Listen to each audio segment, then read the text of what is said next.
Next जो है हमारे पास ये है रॉकेट प्रोपल्शन। रॉकेट प्रोपल्शन यानी रॉकेट जो है ये ऊपर कैसे मूव करता है, किस तरह से जाता है, ये होता है रॉकेट। सुना तो होगा आप लोगों ने रॉकेट के बारे में।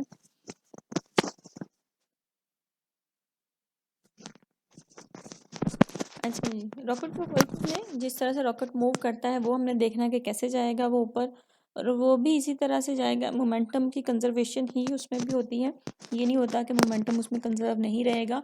मेन इस पूरे चैप्टर में हम लोग मोमेंटम की कंजर्वेशन ही अभी तक देख रहे हैं।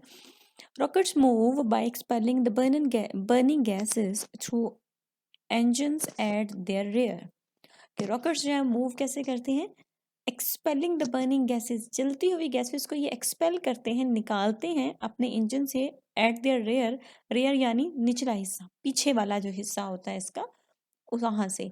द इंगेटेड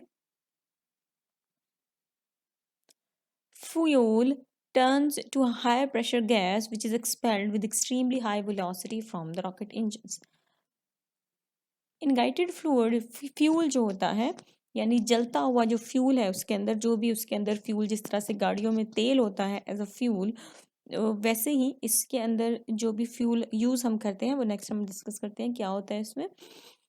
वो हाई प्रेशर, वो जब जलता है तो वो हाई प्रेशर गैस में कन्वर्ट हो जाता है, और रॉकेट के इंजन उसको very high speed, extremely high speed के साथ एक्सपेल करते हैं।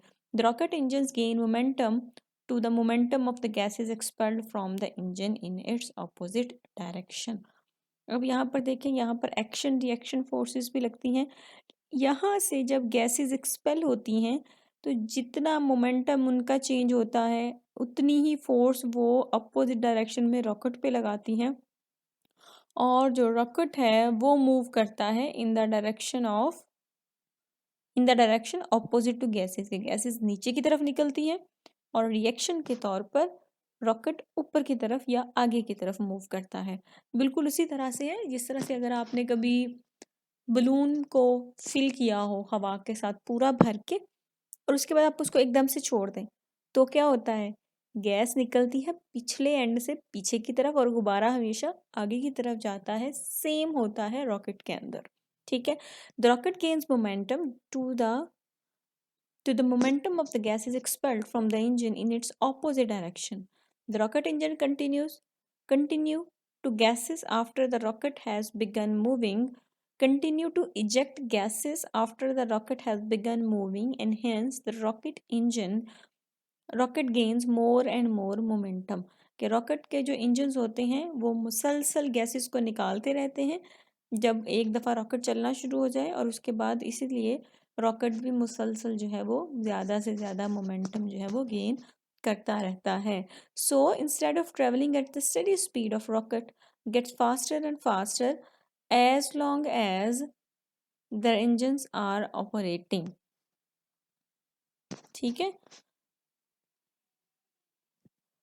कि जितनी देर तक उसके इंजन्स काम कर रहे होते हैं उतनी देर तक जो है वो गैसेस एक्सपेल होती रहती हैं उसके पिछले एंड से, और इसकी स्पीड ये नहीं होता कि यूनिफॉर्म वेलोसिटी से जाता है, बल्कि इसकी स्पीड कंटिन्यूअसली जो है वो बढ़ती रहती है, ठीक है।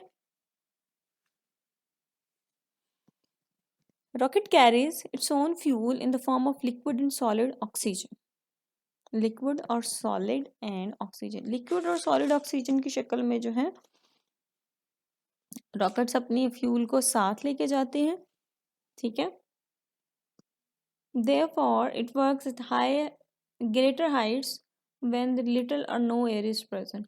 अब इसके पास लिक्विड या सॉलिड फॉर्म में ऑक्सीजन मौजूद होती है, लिहाजा जहाँ पर ऑक्सीजन नहीं भी होती, जब हम लोग स्पेस में जाते हैं वहाँ पर एयर ही नहीं है, ना एयर है वहाँ पर तो ऑक्सीजन भी नहीं होगी।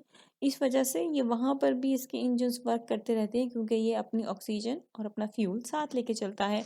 इन order to provide enough inward thrust to overcome gravity, gravity को कैसे ओवरकम करना है, रॉकेट ने जाना होता है ज़मीन से बाहर, और ग्रेविटी की फोर्स हमेशा चीज़ों को ज़मीन की सतह के ऊपर खींचती है, तो हमने उस नीचे की तरफ लगने वाली जो फोर्स होती है, force of attraction of gravity जो है, उसको ओवरकम करने के लिए, उससे बाहर निकलने के लिए फोर्स लगाती है गैसेस उसको ऊपर धकेलने के लिए। तो इस वेलोसिटी ग्रेविटी को ओवरकम करने के लिए जो आम रॉकेट होता है वो ऑलमोस्ट 10,000 किलोग्राम पर सेकेंड, एक सेकेंड में ऑलमोस्ट 10,000 किलोग्राम फ्यूल के इस्तेमाल करता है, और जो गैसेस इजेक्ट करता है वो होती है 4,000 मीटर पर सेकेंड।